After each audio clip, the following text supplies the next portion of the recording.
Viewers, എല്ലാവർക്കും ദിജോസ് വേൾഡിൻ്റെ പുതിയൊരു വീഡിയോയിലേക്ക് സ്വാഗതം.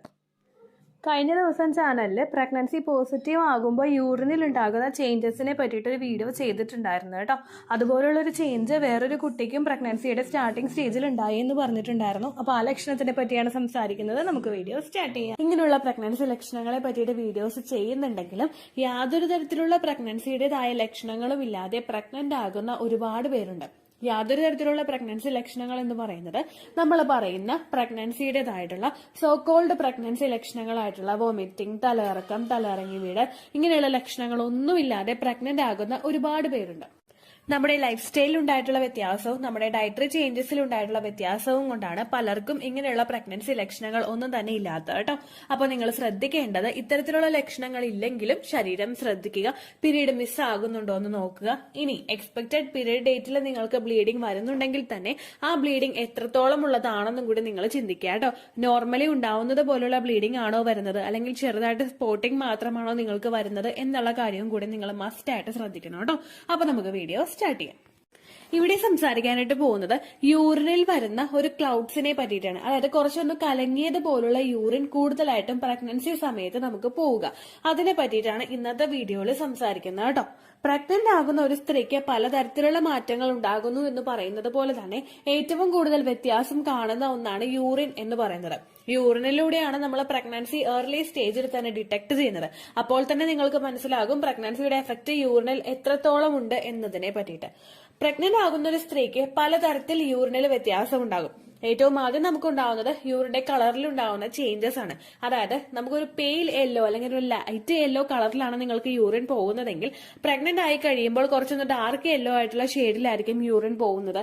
അതുപോലെ തന്നെ മറ്റുള്ള പല സ്ത്രീകൾക്കും ഫ്രീക്വന്റ് ആയിട്ടുള്ള യൂറിനേഷൻ ഉണ്ടാകും. അങ്ങനെയുള്ള ലക്ഷണങ്ങളൊക്കെ കാണാനായിട്ട് സാധിക്കും. അതുപോലെ തന്നെ വളരെയധികം കോമൺ ആയിട്ടുണ്ടാവുന്ന ഒരു ലക്ഷണമാണ് യൂറിനിൽ ക്ലൗഡ്സ് പോലെ നമുക്ക് ഫീൽ ചെയ്യുക. ഒന്ന് കലങ്ങിയതുപോലെ, ഒന്ന് കറക്റ്റ് ആയിട്ട് നമുക്ക് കളർ നിശ്ചയിക്കാൻ പറ്റാത്ത രീതിക്ക് ഒന്ന് കലങ്ങിയിട്ട് യൂറിൻ പോവുക. എന്താണ് അതിന്റെ റീസൺസ് എന്ന് നമുക്ക് ആദ്യം തന്നെ നോക്കാം കേട്ടോ. ഏറ്റവും ആദ്യത്തെ റീസൺ എന്ന് പറയുന്നത് പ്രഗ്നൻസി ഹോർമോൺസ് ആണ്. നമ്മൾ യൂറിനിൽ ഏറ്റവും കൂടുതൽ കാണുന്ന ഒരു ഹോർമോണാണ് HCG ഹോർമോൺ.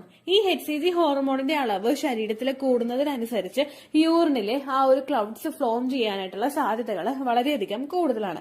പ്രഗ്നൻസിയുടെ തുടക്കത്തിൽ HCG ഹോർമോണിന്റെ അളവ് യൂറിനിൽ കുറവാണെങ്കിലും പിന്നീട് അങ്ങോട്ടേക്ക് ഓരോ ദിവസം കഴിയുന്തോറും HCGയുടെ അളവ് യൂറിനിൽ ഇൻക്രീസ് ആകുന്നു. അതുകൊണ്ട് തന്നെ വളരെ എളുപ്പത്തിൽ തന്നെ ഈ ഒരു വ്യത്യാസം നിങ്ങൾക്ക് യൂറിനിൽ തിരിച്ചറിയാനായിട്ട് സാധിക്കും കേട്ടോ. രണ്ടാമത്തെ റീസൺ എന്ന് പറയുന്നത് ഡീഹൈഡ്രേഷൻ ആണ്. പ്രഗ്നൻസിയുടെ തുടക്കത്തിൽ ഒരു സ്ത്രീയുടെ ശരീരത്തിൽ എത്രത്തോളം വെള്ളത്തിന്റെ കണ്ടന്റ് ഉണ്ടോ അത്രത്തോളം ഹെൽപ്ഫുൾ ആണെന്നാണ് പറയുന്നത്. കാരണം ഫെർട്ടിലൈസ്ഡ് ആയിട്ടുള്ള ആ ഒരു എംബ്രിയോ ഒന്ന് ഗ്രോ ആകണമെങ്കിലോ നമ്മുടെ ശരീരത്തിലെ ബ്ലഡ് സർക്കുലേഷൻ ഒക്കെ വർദ്ധിച്ച് നല്ലതുപോലെ നമ്മളുടെ ശരീരത്തിലെ പെർഫോമൻസ് കൂട്ടണമെങ്കിലോ വെള്ളത്തിന്റെ അംശം ശരീരത്തിൽ ഉണ്ടാകേണ്ടത് അത്യാവശ്യമായിട്ടുള്ള ഒരു കാര്യമാണ്. നോർമലി നമ്മളുടെ ശരീരത്തിലെ ആക്ടിവിറ്റീസ് ഒക്കെ നടക്കണമെങ്കിൽ എത്രത്തോളം വെള്ളം വേണ്ടി വരുമോ അതിനേക്കാളും ഇരട്ടിയായിരിക്കും ആ ഒരു സ്റ്റാർട്ടിംഗ് സ്റ്റേജിൽ, പ്രഗ്നൻസിയുടെ സ്റ്റാർട്ടിംഗ് സ്റ്റേജിൽ നമുക്ക് വേണ്ടത്. കാരണം എംബ്രിയോ ഏറ്റവും കൂടുതൽ പിടിച്ചു കിട്ടുന്ന സമയത്ത് അതിന് വേണ്ടുന്ന എല്ലാം നമ്മളുടെ ശരീരം പ്രൊവൈഡ് ചെയ്തുകൊണ്ടിരിക്കും. അതുകൊണ്ട് തന്നെ വാട്ടർ റിക്വയർമെന്റ് വളരെയധികം കൂടുതലായിരിക്കും. നമ്മൾ ഒരു ദിവസം നോർമലി മാക്സിമം പോയി കഴിഞ്ഞാൽ 1 ലിറ്ററോ അല്ലെങ്കിൽ ഒരു 1.5 ലിറ്ററോ വെള്ളമായിരിക്കും കുടിക്കുന്നത്. പക്ഷേ പ്രഗ്നൻസിയുടെ സ്റ്റാർട്ടിംഗ് സ്റ്റേജിൽ നമുക്ക് അത്രയും വെള്ളം പോരാ. ഒരു 3 ലിറ്റർ വെള്ളമെങ്കിലും നമ്മൾ കുടിക്കാനായിട്ട് നിൽക്കണം. അതിന്റെ ഒരു ഡെഫിഷ്യൻസി ശരീരത്തിൽ ഉണ്ടാകുമ്പോഴേക്കും അത് നമ്മളെ ഡീഹൈഡ്രേഷൻ ഉണ്ടാകും. ഡീഹൈഡ്രേഷൻ വന്നു കഴിഞ്ഞാൽ ഏറ്റവും ആദ്യം നമുക്കത് യൂറിനിൽ തിരിച്ചറിയാനായിട്ട് സാധിക്കും.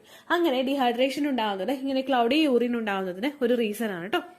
അടുത്തൊരു കാര്യം എന്ന് പറയുന്നത് യൂറിനറി ഇൻഫെക്ഷൻ ആണ്. പ്രഗ്നന്റ് ആകുന്ന പല സ്ത്രീകൾക്കും പ്രഗ്നൻസിയുടെ സ്റ്റാർട്ടിംഗ് സ്റ്റേജിൽ തന്നെ ഉണ്ടാകുന്ന ഒന്നാണ് യൂറിനറി ഇൻഫെക്ഷൻ എന്ന് പറയുന്നത്. പ്രഗ്നന്റ് ആകുന്ന സമയത്ത് നമ്മളുടെ ശരീരം ഒന്ന് വീക്ക് ആവുന്നത് കൂടുതൽ ഇൻഫെക്ഷൻസ് നമുക്ക് ഉണ്ടാകുന്നതിന് കാരണമാകുന്നു. ഇങ്ങനെ പലതരത്തിലുള്ള ഇൻഫെക്ഷൻസ് ഉണ്ടാകുന്ന കൂട്ടത്തിൽ പലർക്കും വളരെ ഫെമിലിയർ ആയിട്ട് ഉണ്ടാകുന്ന ഒന്നാണ് യൂറിനറി ഇൻഫെക്ഷൻ എന്ന് പറയുന്നത്. യൂറിനറി ഇൻഫെക്ഷൻ വന്നു കഴിഞ്ഞാൽ നമുക്ക് യൂറിനിൽ ബാഡ് സ്മെൽ ഉണ്ടാകും. അതുപോലെ തന്നെ യൂറിനിലെ കളർ വ്യത്യാസം ഉണ്ടാകും. യൂറിൻ പാസ് ചെയ്യുമ്പോൾ നമുക്ക് വേദന ഉണ്ടാകും. ഇതെല്ലാത്തിനോടൊപ്പം തന്നെ യൂറിനിൽ ക്ലൗഡ്സ് ഫോം ചെയ്യാനായിട്ടുള്ള സാധ്യതകളുണ്ട്. കലങ്ങി മറിഞ്ഞ് നമുക്ക് യൂറിൻ പോകാനായിട്ടുള്ള സിറ്റുവേഷൻസും അവിടെ ഉണ്ടാവുന്നു. ഈ യൂറിനറി ഇൻഫെക്ഷൻ ഉണ്ടായി കഴിയുന്നത് പല സ്ത്രീകൾക്കും പ്രഗ്നൻസിയുടെ സ്റ്റാർട്ടിങ്ങിൽ തന്നെ ഉണ്ടാവുന്ന ഒരു കാര്യമാണ്. ആ ഒരു വ്യത്യാസം കണ്ടതിന് ശേഷം പ്രഗ്നൻസി ടെസ്റ്റ് ചെയ്ത് നോക്കിയപ്പോഴേക്കും പോസിറ്റീവ് ആയിട്ടുള്ള ഒരുപാട് പേരുണ്ട് കേട്ടോ. അപ്പൊ അങ്ങനെയുള്ള ഒരു വ്യത്യാസവും നിങ്ങൾക്ക് ശരീരത്തിൽ കാണുന്നുണ്ടെങ്കിൽ അതും നിങ്ങൾക്ക് പ്രഗ്നന്റ് ആയതിന്റെ ഒരു സൂചനയായിരിക്കും കേട്ടോ. അടുത്ത റീസൺ എന്ന് പറയുന്നത് യൂറിനിൽ പ്രോട്ടീന്റെ കണ്ടന്റ് കൂടുന്നതാണ്. നമ്മൾ പ്രഗ്നന്റ് ആകുന്ന സമയത്ത് യൂറിനിൽ പ്രോട്ടീന്റെ കണ്ടന്റും അതുപോലെ തന്നെ ഷുഗർ ലെവലും ഗ്ലൂക്കോസ് ലെവലും കൂടാനായിട്ട് സാധ്യതകളുണ്ട്. ഈ പ്രോട്ടീൻ കണ്ടന്റ് ശരീരത്തിൽ കൂടുമ്പോഴേക്കും ഇതിന്റെ ഭാഗമായിട്ട് യൂറിനിൽ അത്തരത്തിൽ ക്ലൗഡ്സ് നിങ്ങൾക്ക് ഫീൽ ചെയ്യാനായിട്ട് ചാൻസസ് ഉണ്ട് കേട്ടോ. അടുത്ത റീസൺ എന്ന് പറയുന്നത് നമ്മൾ എടുക്കുന്ന വിറ്റമിൻസ് ആണ്. ഇപ്പോൾ പ്രഗ്നൻസിയുടെ സ്റ്റാർട്ടിംഗ് സ്റ്റേജിൽ മുൻപായിട്ട് തന്നെ നിങ്ങൾ പ്രിനേറ്റൽ വിറ്റമിൻസ് എടുക്കുന്നവരാണെങ്കിൽ, ഫോളിക് ആസിഡ് ആണെങ്കിലും മൾട്ടി വിറ്റമിൻ മെഡിസിൻസ് ആണെങ്കിലും നിങ്ങൾ എടുക്കുന്നുണ്ടെങ്കിൽ അതിന്റെ ഭാഗമായിട്ട് നമ്മൾ യൂറിൻ പാസ് ചെയ്യുമ്പോഴേക്കും ഈ ഒരു വ്യത്യാസം നിങ്ങൾക്ക് തിരിച്ചറിയാനായിട്ട് സാധിക്കും. അതുപോലെ തന്നെ ഫോളിക് ആസിഡിന്റെയും അയോണിന്റെയും ഒക്കെ സപ്ലിമെന്റ്സ് എടുക്കുന്നവർക്ക് യൂറിനിൽ ഒരു കളർ ചേഞ്ചസും നേരത്തെ തന്നെ തിരിച്ചറിയാനായിട്ട് സാധിക്കും. അപ്പോൾ ഓൾറെഡി ഈ ഒരു മെഡിസിൻ എടുക്കുന്നവർക്ക് ചിലപ്പോൾ ഈ ഒരു വ്യത്യാസം എളുപ്പത്തിൽ മനസ്സിലായിക്കൊള്ളണമെന്നില്ല. പക്ഷെ അങ്ങനെ അല്ലാതെ പ്രഗ്നൻസി ഇപ്പൊ ആയി കഴിഞ്ഞിട്ട് ഒരു ഡോക്ടറെ പോയി കണ്ടുവന്നിട്ട് നമ്മൾ ഇത്തരത്തിലുള്ള സപ്ലിമെന്റ്സ് ഒക്കെ സ്റ്റാർട്ട് ചെയ്യുന്നവരാണ് നിങ്ങളെങ്കിൽ നിങ്ങൾക്ക് ഈ ഒരു വ്യത്യാസം എളുപ്പത്തിൽ യൂറിനിൽ കണ്ടുപിടിക്കാനായിട്ട് സാധിക്കും കേട്ടോ. അപ്പോൾ ഇത്രയുമാണ് യൂറിനൽ ക്ലൗഡ്സ് ഉണ്ടാവാനായിട്ടുള്ള ഒരു ക്ലൗഡി യൂറിൻ ഫോം ചെയ്യാനായിട്ടുള്ള റീസൺ എന്ന് പറയുന്നത് കേട്ടോ. പ്രഗ്നന്റ് ആകുന്ന സമയത്തും ഡിഹൈഡ്രേഷൻ ഉണ്ടാവുമ്പോഴും ഡയബറ്റീസ് ഉണ്ടാവുമ്പോഴും ഇത്തരത്തിലുള്ള വ്യത്യാസം നമുക്ക് കാണാം. അതുകൊണ്ട് തന്നെ നമ്മൾ നമ്മുടെ ശരീരത്തിനെ കെയർ ചെയ്യുന്നതോടൊപ്പം നമ്മുടെ യൂറിനിൽ എത്തരത്തിലുള്ള ചേഞ്ചസ് ആണ് വരുന്നത് എന്നുള്ള കാര്യം കൂടി നിങ്ങൾ മസ്റ്റ് ആയിട്ട് ശ്രദ്ധിക്കണം. ഇപ്പൊ യൂറിനിൽ ഒരുപാട് ഡാർക്ക് കളറായിട്ട് പോകുന്നുണ്ടെങ്കിലും ഒരുപാട് സ്മെല്ല് നമുക്ക് ഉണ്ടാവുന്നുണ്ട്, ഒരുപാട് ഫൗൾ ആയിട്ടുള്ള സ്മെല്ല് നിങ്ങൾക്ക് ഫീൽ ചെയ്യുന്നുണ്ടെങ്കിൽ, അതുപോലെ തന്നെ യൂറിനിൽ ആ ഒരു വരുന്നതിന്റെ കളറിൽ വ്യത്യാസം, അതുപോലെ ക്ലൗഡി ആയിട്ടുള്ള യൂറിൻ കൂടുതലായിട്ട് പോകുന്നത് കണ്ടു കഴിഞ്ഞ് നിങ്ങൾ ആദ്യം തന്നെ പ്രഗ്നൻസി ടെസ്റ്റ് ചെയ്ത് നോക്കണം. എക്സ്പെക്ടഡ് ഡേറ്റ് കഴിഞ്ഞിട്ട് നിങ്ങൾ പ്രഗ്നൻസി 5 days എങ്കിലും കഴിഞ്ഞിട്ട് പ്രഗ്നൻസി ടെസ്റ്റ് ചെയ്ത് നോക്കുക. അതിന് നിങ്ങൾക്ക് നെഗറ്റീവ് റിസൾട്ട് ആണ് കിട്ടുന്നതെങ്കിൽ പിന്നെ നിങ്ങൾ ആ ഒരു യൂറിൻ വെച്ചുകൊണ്ടിരിക്കാതെ ഉടനെ തന്നെ നിങ്ങൾ ഡോക്ടറെ പോയി കാണുക. ചിലപ്പോൾ യൂറിനറി ഇൻഫെക്ഷൻ ഉണ്ടാകുന്നത് കൊണ്ടോ അല്ലെങ്കിൽ ഡയബറ്റീസ് ഉണ്ടാകുന്നത് കൊണ്ടോ ആയിരിക്കും ഇത്തരത്തിലുള്ള വ്യത്യാസം നിങ്ങൾക്ക് വരുന്നത് കേട്ടോ. ഇനി പ്രഗ്നൻസി ടെസ്റ്റ് ചെയ്യുന്ന സമയത്ത് നമ്മൾ മറ്റൊരു കാര്യം കൂടി ശ്രദ്ധിക്കണം. ഇടനേരങ്ങളിലാണ് നിങ്ങൾ പ്രഗ്നൻസി ടെസ്റ്റ് ചെയ്ത് നോക്കുന്നതെങ്കിൽ, അതായത് മോർണിംഗിലെ ആദ്യത്തെ യൂറിൻ എടുത്തിട്ടല്ല നിങ്ങൾ പ്രഗ്നൻസി ടെസ്റ്റ് ചെയ്ത് നോക്കുന്നതെങ്കിൽ, ഉച്ചയ്ക്കോ ഈവനിങ്ങോ ആണ് നിങ്ങൾ ചെയ്ത് നോക്കുന്നതെങ്കിൽ ഒരുപാട് വെള്ളം നിങ്ങൾ കുടിച്ചിട്ടില്ല എന്നുള്ള കാര്യം നിങ്ങൾ ഉറപ്പുവരുത്തണം.